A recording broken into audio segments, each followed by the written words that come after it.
Bonjour à tous, nous sommes ravis de vous accueillir aujourd'hui pour ce webinaire dédié à l'avenir des transactions numériques en Europe. Et on reviendra ensemble plus particulièrement sur trois notions intéressantes que sont le portefeuille numérique européen, les identités vérifiables et la notion de KYC, notamment avec une notion de KYC perpétuelle. J'ai le plaisir de partager ce webinaire avec Pierre-Antoine Carly, VP Sales Enterprise chez Signatured Group. Donc, durant ce webinaire, on va ensemble s'attacher à quelques éléments de contexte d'abord, de tendance, et puis Pierre-Antoine reviendra plus particulièrement sur les trois piliers majeurs que sont le UD Wallet, les identités vérifiables, le PKYC, et puis surtout, on vous partagera ensemble des cas d'usage concrets chez nos clients sur ces trois sujets. Donc, en termes de contexte, ce sur quoi on peut tous s'accorder, c'est que 2026 est une année charnière, puisqu'on voit enfin converger à la fois la réglementation, les technologies et l'adoption en matière d'identité numérique. Avec l'arrivée du UD Wallet, des identifiants vérifiables et les évolutions du KYC, on va passer à des échanges qui vont être à la fois plus rapides, plus sûrs et mieux alignés avec les exigences européennes. Et surtout, ce qui nous intéresse aujourd'hui, c'est que l'identité va devenir un sujet business. Elle va directement impacter vos taux de conversion, vos coûts de conformité et une capacité à opérer à l'échelle européenne. En matière de contexte aussi, ce qui est intéressant de souligner, c'est qu'on voit converger à la fois la réglementation, la technologie et la confiance, notamment au regard des cadres européens, que ce soit IDAS 2.0, les AI Act ou encore le Data Act.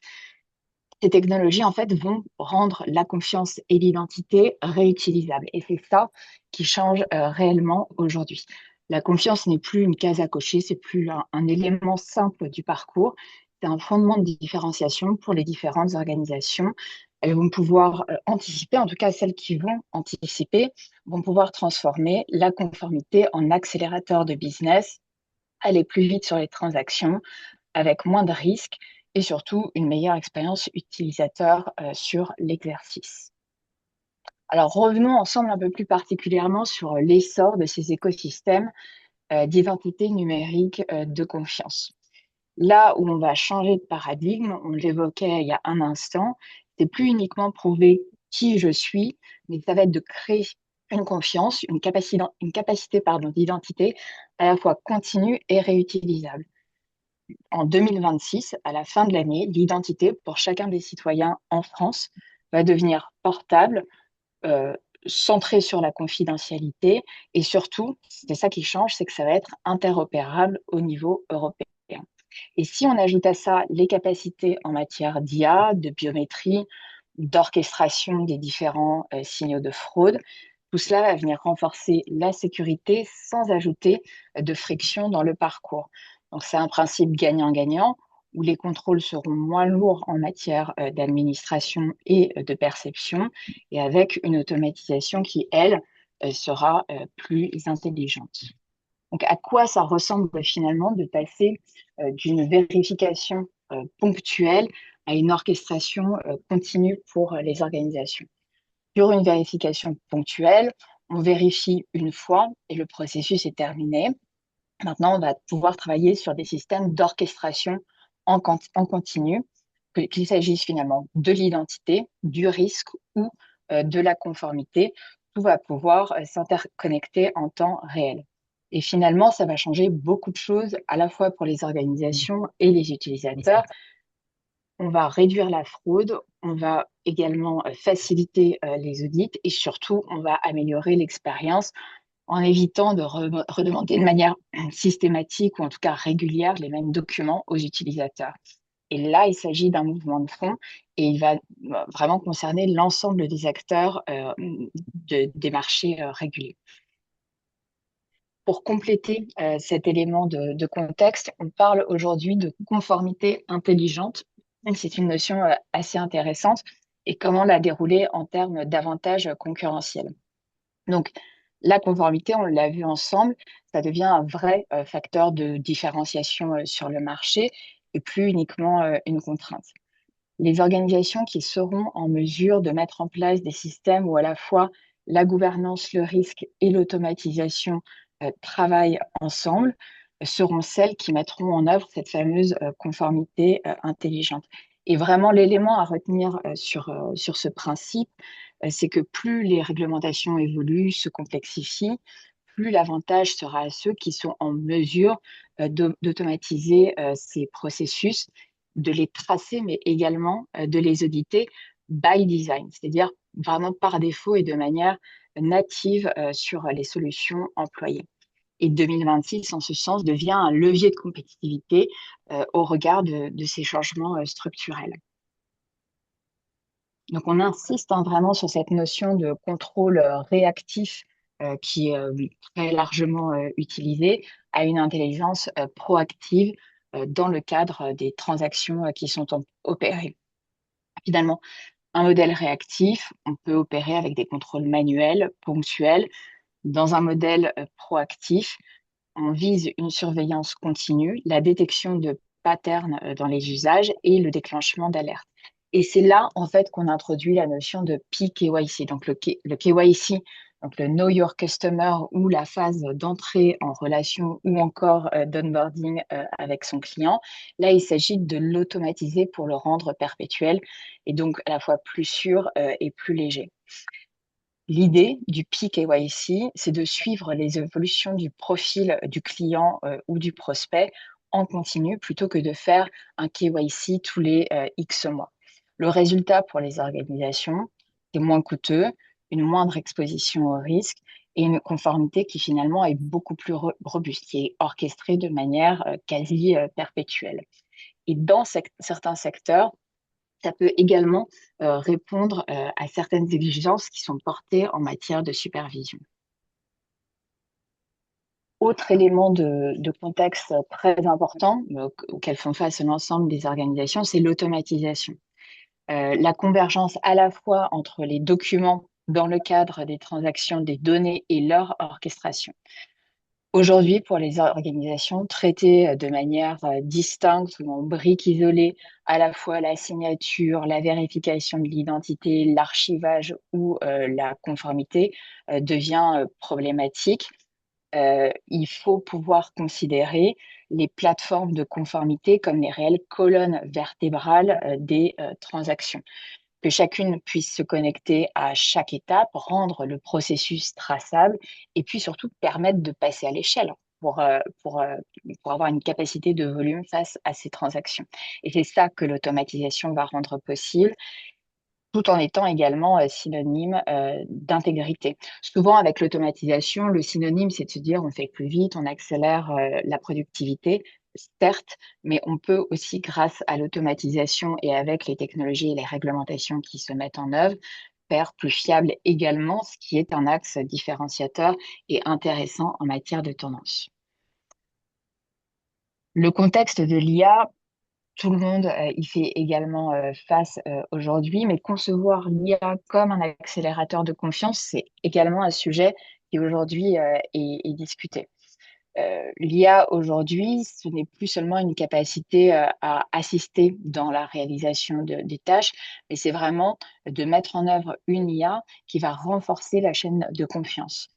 On voit aujourd'hui que l'IA intervient directement pour la vérification documentaire, pour la détection d'anomalies ou encore pour l'analyse contractuelle, voire sur l'aide à la conformité. Ceci étant dit, la question clé en Europe, et c'est là où l'Europe se distingue, ça va être la gouvernance relative à l'IA elle-même, pas uniquement aux données, c'est-à-dire d'avoir une IA sur laquelle on est capable d'avoir une capacité de transparence, de traçabilité et d'explicabilité. Ça devient des axes extrêmement différenciateurs et requis en Europe. En ce sens, l'IA devient un avantage concurrentiel quand, en plus d'accélérer, elle permet d'être plus responsable et directement intégrée à l'architecture de confiance. Les chiffres parlent d'eux-mêmes quand on s'intéresse à l'adoption de l'IA en Europe et notamment pour les grands groupes. Et mécaniquement, plus l'IA va s'intégrer dans les processus critiques des organisations, plus les attentes vont augmenter à la fois en matière de contrôle, d'auditabilité et de conformité. Et c'est là, c'est ce qu'on évoquait tout à l'heure, que l'Europe se distingue. La valeur se crée quand on peut expliquer les processus et les décisions, tracer les données et démontrer la conformité. Donc l'IA, comme l'automatisation, sont des processus d'accélération. En termes de contexte, ce qui évolue, c'est que ce sont également des éléments de confiance et qui visent à rassurer les processus. Pour automatiser correctement l'ensemble de la chaîne de transactions digitales, l'interopérabilité et la plateformisation de la confiance deviennent des éléments clés. L'interopérabilité, finalement, on l'a un petit peu évoqué ensemble tout à l'heure. C'est-à-dire qu'aujourd'hui, les organisations ne peuvent plus se contenter d'empiler les briques d'outils de manière déconnectée. Elles ont absolument besoin d'écosystèmes où à la fois l'identité, la signature, le KYC, l'archivage et l'audit sont synchronisés. Et Pierre-Antoine reviendra plus particulièrement sur ces cas d'usage. En 2026, la capacité à orchestrer ces différentes briques via des API et des architectures modulaires va clairement distinguer les capacités des organisations. Donc, d'éléments de tendance, on arrive à des éléments de contexte technologique qui sont extrêmement intéressants pour les organisations d'étudier. Quand on parle d'interopérabilité, on ne peut pas mettre de côté, du coup, de manière plus précise, les éléments qui font de l'architecture composable la clé d'agilité aujourd'hui des plateformes en matière de transactions digitales. Dans une architecture composable, on va privilégier des éléments qui vont être interchangeables via des API ouvertes avec une sécurité native, on l'a évoqué tout à l'heure, et qui sont capables d'évoluer. Concrètement, on choisit la brique technologique dont on a besoin, on l'intègre et on garde la capacité à s'adapter, que ce soit au niveau des règlements ou des cas d'usage au sein des organisations. L'idée, c'est d'offrir une stack technologique évolutive et conforme. Euh, Finalement, si on devait résumer la capacité d'une architecture composable, c'est l'architecture qui garantit le futur de votre organisation et le futur de la stack technologique que vous choisissez pour répondre aux évolutions à la fois réglementaires et en termes de cas d'usage. La dernière tendance, on l'a rapidement évoqué tout à l'heure concernant l'IA, mais c'est le modèle européen qui se distingue des autres modèles en matière de confiance numérique. L'Europe va avoir une approche spécifique où elle va rechercher à la fois un équilibre en termes de confidentialité, d'interopérabilité des systèmes, mais aussi de responsabilité qui est portée. À la différence d'autres régions qui, elles, vont privilégier l'échelle, l'Europe, elle, va vraiment prioriser l'intégrité et la souveraineté des données. C'est un cadre exigeant, mais finalement, il va créer un terrain de confiance plus durable à la fois pour les entreprises et les citoyens. Et pour les organisations, on peut le considérer comme étant une opportunité de se dire, je suis conforme à l'européenne. C'est un gage complémentaire à la fois en termes de crédibilité et de confiance sur le marché. Donc maintenant qu'on a pu retracer ensemble les grands éléments de contexte et les tendances en matière d'identité digitale. Pierre-Antoine, je te passe la main pour revenir sur ces trois piliers qui vont architecturer 2026, à savoir le portefeuille numérique européen, les identifiants vérifiables et cette notion de KYC perpétuel. Merci beaucoup, Laetitia. Pour introduire du coup ma partie, ce que j'aimerais que chaque participant à ce webinaire ait en tête, c'est qu'on assiste à une véritable révolution en fait sur à la fois la mise en relation ou plus communément ce qu'on peut appeler l'onboarding client. Et en fait, pourquoi on assiste à cette révolution? C'est que à travers un nouveau cadre réglementaire qu'on a, donc qui va émerger fin de cette année, qui s'appelle EDAS V2, En fait, on a des nouveaux services de confiance qui ont émergé, notamment donc, le fameux portefeuille EU DI, qui est en fait un portefeuille, on va dire, numérique, qui est reconnu au niveau européen et qui va permettre la possibilité à tous les porteurs de ce portefeuille d'identité de faire porter ce qu'on appelle des attributs ou, en fait, le mot technique, c'est les identifiants vérifiables. Et donc, un identifiant vérifiable, c'est quoi? En fait, c'est toute information, toute donnée qui va justifier de mon identité et de la personne que je prétends être. Donc, par exemple, moi, je suis Pierre-Antoine Carly et mes attributs, c'est quoi? Bah, c'est mon nom, c'est Carly, mon prénom, c'est Pierre-Antoine. J'ai un mandat, par exemple, je suis trésorier de mon association de tennis. Je suis né à Granville et donc tout ça, ce sont des attributs en fait qui justifient mon identité, la personne que je prétends être. Et ben, tous ces attributs vont pouvoir être portés dans un portefeuille d'identité qualifié EDAS V2. Et donc, ensuite, il y a une notion de KYC perpétuel, et ça, je vais juste définir ce que c'est.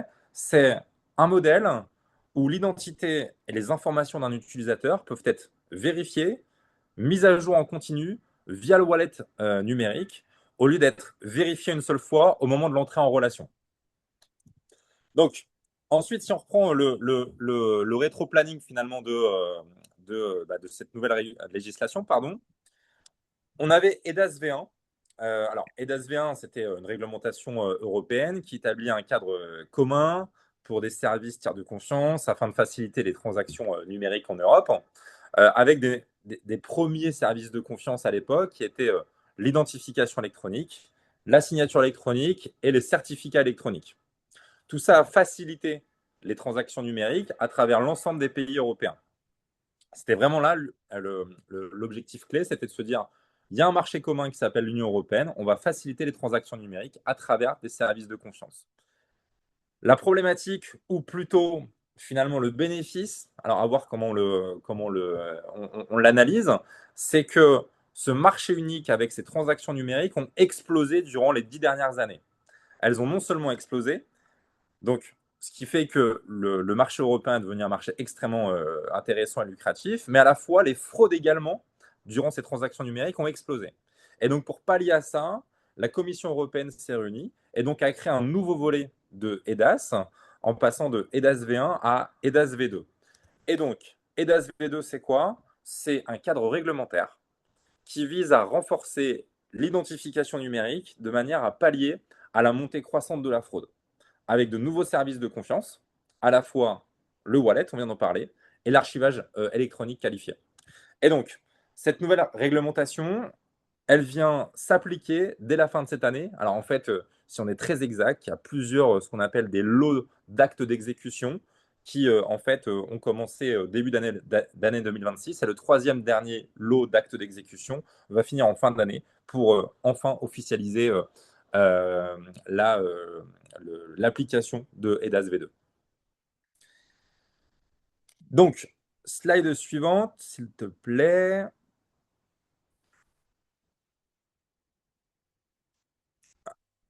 Voilà, super. Donc, maintenant, je pense que ce qui est extrêmement important pour l'ensemble des participants à ce webinaire, c'est de comprendre exactement le fonctionnement du wallet. Et je pense que tout le monde est capable de s'imaginer à quoi peut ressembler un portefeuille d'identité numérique. Mais en fait, c'est vraiment une architecture qu'on pourra appeler triangulaire. C'est-à-dire qu'il y a un premier pan qui est le porteur du portefeuille numérique. Globalement, si on vous donne un chiffre, à mon sens, qui est parlant, la Commission européenne souhaite que 80% des citoyens européens soient munis d'un e-wallet, d'un portefeuille d'identité digitale, d'ici à fin 2028. Donc, il se peut que vous ne l'ayez pas encore, mais d'ici les prochaines années, ce sera monnaie courante que de pouvoir utiliser ce portefeuille d'identité numérique. Et donc, c'est un premier pan de cette architecture triangulaire, pardon, c'est le porteur du wallet. Ensuite, euh, pour pouvoir envoyer des attributs via ce portefeuille d'identité, eh ben, il va falloir créer des attributs. Et donc, c'est ce que EDAS V2 appelle cette brique les issuers, donc ceux qui vont émettre des attributs pour pouvoir ensuite les envoyer dans les porteurs de wallet. Et donc, ces issuers, c'est ce qu'on appelle des parties de confiance, des relying parties, qui sont en fait des organisations qui font foi, qui ont une légitimité naturelle à pouvoir envoyer des attributs qui ont une valeur et donc de les envoyer dans ce portefeuille, dans ce e-wallet. Une fois qu'on a émis ces attributs, qu'on les a envoyés dans un wallet, ben en fait, ensuite, il faut pouvoir les vérifier. Et donc, c'est la dernière brique manquante à cette triangulaire. C'est ce qu'on appelle les verifiers. Et donc, c'est toute la technologie qui va porter la capacité à vérifier des attributs, dire, bah oui, cet attribut, il vient bien de tel e-wallet. Et effectivement, il a été inaltéré et il a une valeur probante. Plusieurs avantages à cette organisation triangulaire. La première, bah, c'est une interopérabilité transfrontalière dans toute l'Union européenne. Laetitia l'a mentionné, mais globalement, ça veut dire quoi? Ça veut dire que les attributs, si je les ai émis et reçus dans mon portefeuille, ben, ils auront la même valeur que je sois en France ou en Espagne ou en Italie. Ensuite, l'un des piliers de ce e-wallet, c'est que je vais être en capacité d'accepter les attributs qui me sont envoyés, mais également d'avoir la pleine maîtrise des attributs qui seront envoyés dans des organisations qui sont en capacité de vérifier ces attributs. Et ensuite, j'aurai une authentification qui sera unique et fiable. C'est-à-dire que ce wallet, à terme, sera, alors encore une fois, on parle dans un futur, mais qui pour moi sera un futur relativement proche, sera l'unique point ou entrée ou manière ou méthode d'authentification de toutes les transactions numériques. Et donc, c'est en cela qu'on va donc venir sécuriser toutes les transactions numériques au sein d'un même marché commun qui s'appelle aujourd'hui l'Union européenne. Donc, pour résumer, l'ensemble de ces attributs que vous allez pouvoir envoyer dans ce wallet, il y a tout un tas de données. Ça peut être des données personnelles, hein, je les ai mentionnées en introduction. Ça peut être des données également liées à votre diplôme, des données liées à des certifications, des données liées à votre permis de conduire, des informations financières. Bref, toutes les données qui peuvent venir à la fois d'organisations de confiance qui vont vous permettre de justifier ce que vous prétendez être. Donc, quand je parlais en introduction d'une véritable révolution, je pense que je pesais mes mots quand je le disais parce que euh, la manière d'onboarder vos clients, la manière de mettre en relation vos clients vont complètement, drastiquement changer. Et pour ça, je suis obligé de faire une comparaison entre un onboarding classique que l'on voit aujourd'hui chez 98% de nos clients avec l'onboarding de demain via le wallet. Donc, aujourd'hui, comment un onboarding se passe? C'est relativement simple. On va venir vérifier généralement une pièce d'identité. Ensuite, on va venir vérifier une fiche de paye, un avis d'imposition.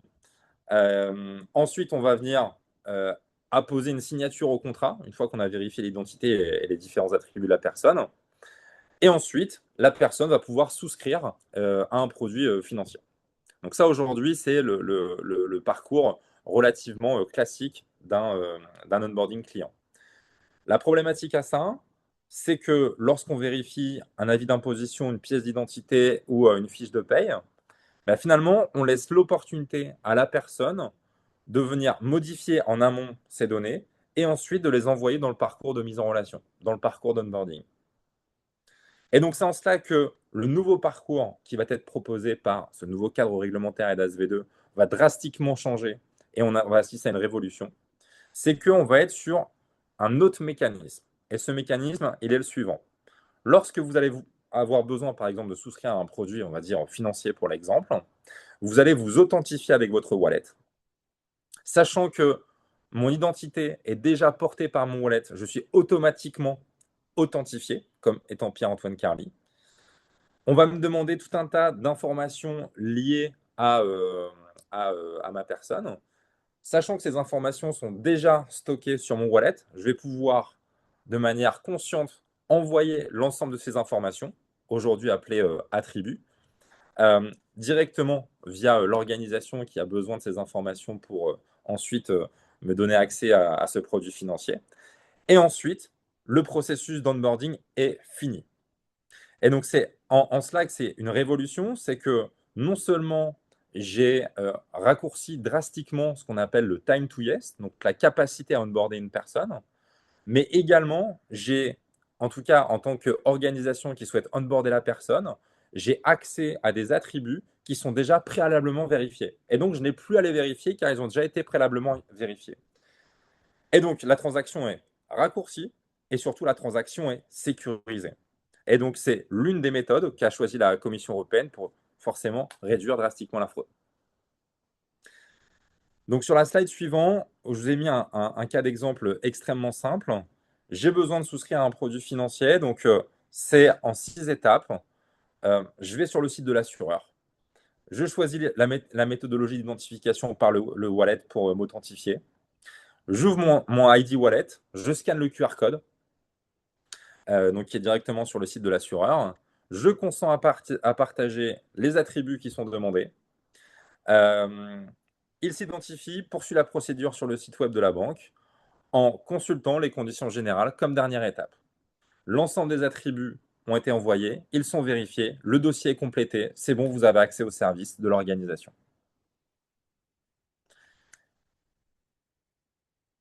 Dernier avantage, mais qui n'est pas des moindres, sur la partie KYC perpétuelle, c'est que vous allez pouvoir avoir en tant qu'organisation la possibilité d'avoir des informations mises à jour de manière continue de l'ensemble de votre base client.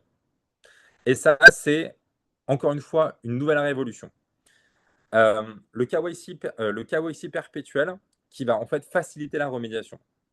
Aujourd'hui, je vais refaire toujours ma comparaison sur une situation standard versus la situation de demain.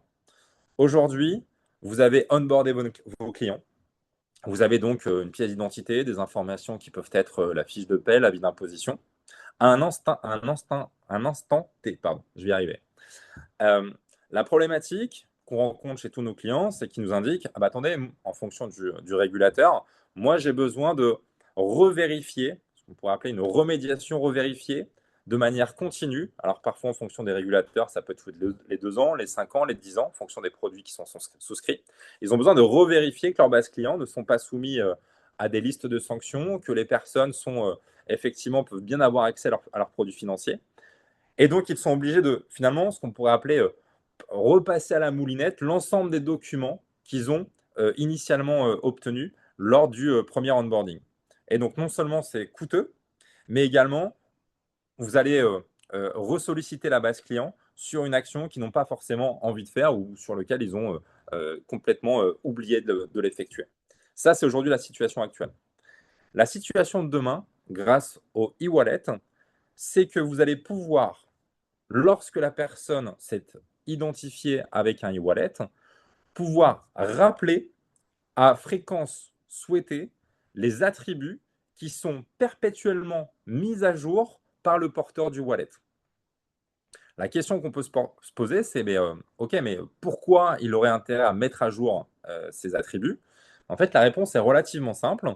C'est que, par exemple, si moi, j'ai une pièce d'identité donc qui doit être renouvelée tous les 10 ans, bah, je vais aller à ma préfecture, je vais faire une demande de renouvellement de pièce d'identité, et donc l'administration va me demander, bah, du coup, quelle est ma nouvelle adresse de domiciliation. Bref, elle va remettre à jour tous les attributs qui permettent de justifier mon identité. Et donc, en fait, ces attributs, on va me demander, une fois que j'ai fait cette demande de réinitialisation de ma pièce d'identité, on va me demander si mes attributs, je souhaite les mettre à jour dans mon wallet. Et donc, on va demander mon consentement. J'aurai juste à dire oui, et auquel cas, mes attributs sont mis à jour. Et donc, si je reviens sur mon cas d'usage, lorsque l'organisation souhaitera effectuer une remédiation, eh ben, elle va appeler mon wallet et elle aura donc accès à des attributs qui seront nouvellement mis à jour. Et donc, c'est en cela qu'on a une révolution dans le domaine de la remédiation, car avant, on était sur une remédiation qui était forcée, qui était même, j'ai envie de dire, réactive. Là où on va être sur une remédiation qui sera continue, qui sera proactive et sur lequel on va diminuer du coup le risque AML, diminuer également les coûts opérationnels et clairement améliorer l'expérience client.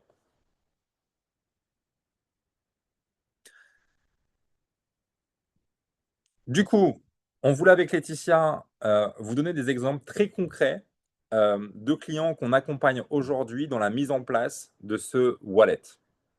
Le premier cas client qui est pour moi extrêmement probant, c'est un grand acteur de l'automobile français. Alors, on n'a pas eu la chance de pouvoir citer son nom dans le webinaire, mais on va quand même citer son cas d'usage. Donc, ce grand acteur de l'automobile français a décidé de proposer un wallet à l'ensemble des acheteurs de ces véhicules pour proposer finalement un wallet qui va être euh, un compagnon de vie, un facilitateur de vie dans son quotidien. Comment ils vont le faire? En fait, dans ce wallet, on va y émettre des attributs autour de la mobilité. Ces attributs, c'est la pièce d'identité, ça va être le permis de conduire, ça va être la carte grise, ça va être possiblement l'attestation d'assurance automobile. Et bref, par exemple, quand cette personne aura donc un contrôle de police, elle pourra, grâce à son wallet de ce grand acteur automobile français, pouvoir tout de suite montrer l'ensemble de ses attributs dans le cas d'un contrôle de police. Également, cas probant, c'est un acteur dans l'hôtellerie, un grand acteur de l'hôtellerie aujourd'hui mondiale, qui souhaite proposer également la possibilité à l'ensemble de ses clients un wallet sur lequel vous allez pouvoir en fait onboarder les personnes qui souhaitent réserver une nuit. On va pouvoir tout de suite aspirer la vérification d'identité. Là où aujourd'hui, quand je veux réserver une nuit, parfois je suis obligé de scanner ma pièce d'identité, de l'imprimer ou alors de l'envoyer par email. Et donc finalement, d'un point de vue RGPD, on est à risque. Là, je vais pouvoir partager mon identité au moment de la réservation de la nuit. Et surtout, l'hôtelier a la possibilité aujourd'hui d'envoyer une clé directement dans ce wallet qui va pouvoir permettre de déverrouiller la porte de la chambre. Et donc, ça veut dire que là, on a non seulement un parcours qui est sécurisé au moment de la réservation des nuits, mais également, on diminue le check-in au moment de rejoindre sa chambre. Allez, avant-dernier, donc là, c'est un cas d'usage avec l'université qui s'appelle Camins, qui est une université en Catalogne. L'idée, c'est quoi? C'est de proposer un cadre commun pour l'échange numérique des données relatives aux étudiants. L'objectif, il est de proposer un wallet capable de porter les attributs suivants, des diplômes, des niveaux de langue, la carte étudiante, avec pour principal bénéfice d'être capable de partager ces informations entre les universités qui sont partenaires de ce e-wallet dans le cadre d'échanges universitaires. Et donc, dans un futur plus lointain, partager également ces attributs avec les entreprises qui vont recruter ces étudiants. Et le dernier cas d'usage qu'on voulait vous proposer, c'est un cas d'usage public. C'est l'administration du Kosovo qui nous a sollicité pour mettre en place une identité digitale nationale qui soit reconnue, avec pour principal bénéfice de faciliter les transactions numériques au sein même du pays, ce qui était d'ailleurs nécessaire pour eux pour prendre le virage digital. Également, ils souhaitaient limiter toutes les transactions qui s'effectuent de main à la main, ce qui permet finalement d'éviter les transactions en liquide, donc au pays de collecter également de la TVA, ce qui est une source de revenus pour le gouvernement. Et enfin, c'était aussi faciliter l'accès à certains services publics comme l'accès aux bibliothèques municipales, l'accès aux déchetteries, bref, à tous les services publics que propose aujourd'hui le gouvernement du Kosovo. Et donc voilà pour les 4 cas d'usage qu'on souhaitait de manière très concrète vous indiquer comment pouvoir utiliser ce wallet et notamment ce KYC perpétuel. Merci beaucoup, Pierre-Antoine. On va ouvrir maintenant la session questions-réponses. Donc, on en a quelques-unes, mais n'hésitez pas à poser vos questions dans le chat. Donc, vraiment, l'objectif pour nous aujourd'hui, c'était de vous partager les éléments de contexte réglementaire et technologique, les tendances qu'empruntent les entreprises, le cadre réglementaire qui est prégnant, mise à disposition fin d'année du wallet, acceptation ensuite par les organisations. Et puis ce qui était important aussi pour nous, c'est sur quoi a insisté Pierre-Antoine, c'est les cas d'usage qu'on voit aujourd'hui en œuvre. Euh, Peut-être, eu égard au temps, Pierre-Antoine, on va sélectionner une ou deux questions. IDAS V2 arrive en fin d'année pour les citoyens et ensuite en termes d'acceptation pour les organisations. En termes de roadmap pour les entreprises, quelles sont selon toi les priorités d'action pour être conforme face à cette réglementation? Ouais, c'est une très bonne question. On va pas se le cacher, depuis 1 an, on a beaucoup, beaucoup d'entreprises qui nous sollicitent pour déjà comprendre comment ils peuvent tirer bénéfice de cette nouvelle couche de conformité en un vrai levier commercial pour elles. Et les premières questions qu'elles nous portent, c'est on a entendu qu'il y a un nouveau e-wallet. OK, comment on en bénéficie? Et je pense que la question, si véritablement les personnes, en tout cas ces organisations, euh, n'en sont qu'à l'état de réflexion, je pense que c'est prématuré de se dire qu'est-ce que je peux faire de ce e-wallet si elles n'ont pas commencé à poser les premiers jalons nécessaires. Pour moi, le premier jalon, et c'est le premier conseil que je donne à toutes les entreprises clients ou prospects qu'on rencontre, c'est déjà, faites en sorte que dans vos parcours, vous puissiez proposer l'identification ou l'authentification par e-wallet comme méthode d'authentification. C'est primordial parce que déjà, ça va vous donner accès à une authentification sécurisée et également la possibilité de pouvoir commencer à aspirer les premiers attributs. Et après, dans une seconde vague, on pourra se poser la question de quels sont les cas d'usage autour du e-wallet pour vos clients. C'est un bon point, effectivement, que de rester pragmatique face à l'approche et de préparer les plateformes. Justement, en matière peut-être se reprendre à la dernière question, Pierre-Antoine, en matière de préparation des plateformes, c'est la question, combien de temps de mise en œuvre finalement pour préparer ces plateformes, finalement mettre en place la capacité à accepter le e-wallet et puis combien ça coûte, c'est toujours effectivement une bonne question. Très pragmatique comme question. Alors, la bonne nouvelle, c'est que proposer comme méthode d'authentification le wallet, euh, de base, c'est quelque chose qui est obligatoire dès 2027. Donc, déjà, la première chose qu'on peut leur dire, c'est retroussez-vous les manches dès maintenant pour pouvoir être conforme à EDAS V2 dès 2027. Ensuite, la bonne nouvelle pour vous, c'est que, en tout cas chez Signature It, on a une solution sur étagère qui est capable de pouvoir lire l'ensemble des wallets européens, et je dis bien l'ensemble des wallets européens, donc c'est-à-dire lire France Identité pour la France, It's Me pour la Belgique, SPID pour l'Italie. On a une solution sur étagère qui est véritablement en mode plug and play. Donc en 2 semaines, vous avez la possibilité de proposer en entrée de parcours une méthode d'authentification par wallet.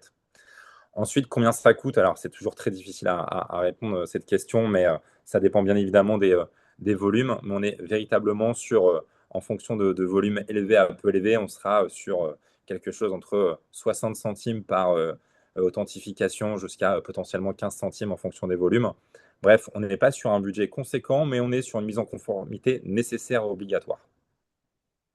Très clair, merci beaucoup Pierre-Antoine. On arrive à l'échéance du temps imparti pour ce webinaire. Évidemment, on vous envoie le replay et n'hésitez pas à revenir, que ce soit vers Pierre-Antoine ou moi-même, pour continuer la conversation. Merci à tous, bonne journée et à bientôt.